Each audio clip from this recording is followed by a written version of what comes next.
In this first task, you'll learn a new way to add data to QGIS Desktop.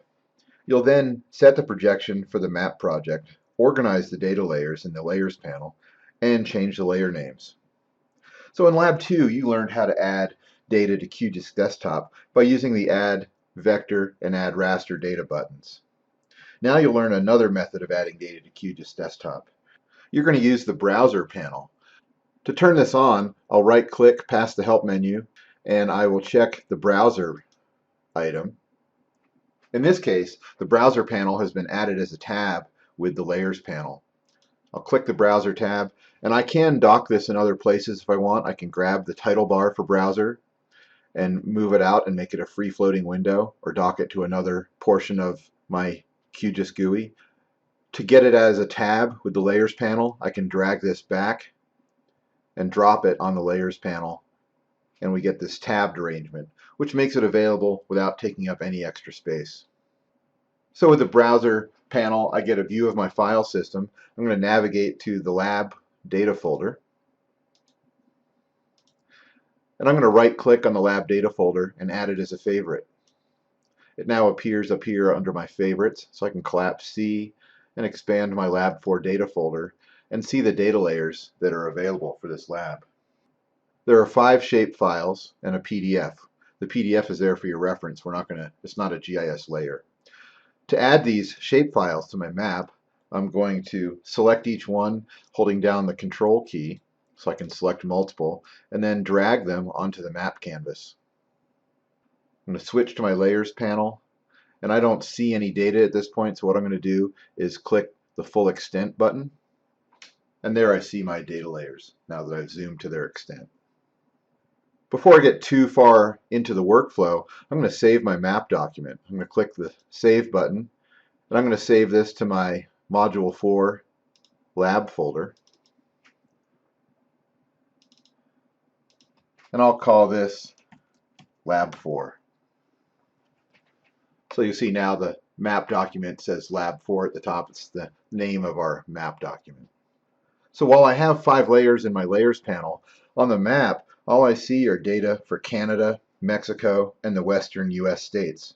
So where are the sage-grouse and land ownership layers? When you can't see a data set, one approach is to make sure the spatial extent of your map window covers that data set. One thing I can do is right-click on the sage-grouse layer and choose Zoom to Layer.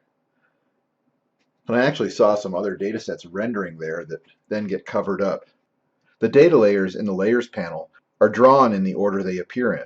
So the layer that's on the top of the list, Western States, will be drawn on top of the other layers in the map view. So right now we've got Western States covering everything else. To rectify this, I'll select Land Ownership and drag it with my left mouse button to the top of the table of contents. Now I can see the land ownership data. I'll do the same for sage-grouse. I'll drag the sage-grouse current distribution layer on top of that, and now I can see all my data layers. Typically, data layers will be organized with point data layers on top of line layers on top of polygon layers. Raster data are usually placed near the bottom of the Layers panel. Next, I'll set the coordinate system for the map. Note that in the lower right-hand corner, we can see the map is in EPSG 4269, and that on-the-fly transformation is set. That's what the OTF stands for. 4269 is the EPSG code for the geographic coordinate system, which makes the lower 48 look stretched out and distorted. I want to change the CRS of the map to something that will make the geography look correct. So let's examine the CRS of our data layers. To do that, I'm going to open up the layer properties. I'll start with sage-grouse, and I can double click it. That's one quick way to open up layer properties. It's just to double click on the layer in the Layers panel. And then on the General tab, I'll see that this data set is in an Albers projection. Double click on land ownership. That's also in the same Albers projection. Looking at Western States, I can see that that layer is in 4269. So we have data layers in different coordinate reference systems. So right now, our map is in 4269. So the sage-grouse current distribution and the land ownership data are being reprojected on the fly into that geographic coordinate system. I'd like the map to be in the same Albers CRS of the sage-grouse data. So I'll right-click on the sage-grouse layer, and choose Set Project CRS from Layer. You can see the map change, and in the lower right hand corner that's reflected down here. We're now in EPSG 5070. The Canada, Mexico, and Western States layers are now being reprojected on the fly into the Albers CRS. Finally, I want to change the layer names. By default, data layers have the same name as the shapefile. However, these names will appear in the legend, so I need to change these to proper names that my map reading audience will understand.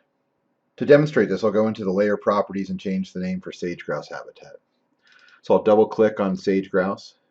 I'll then highlight the layer name and type in the name that I would like this to have.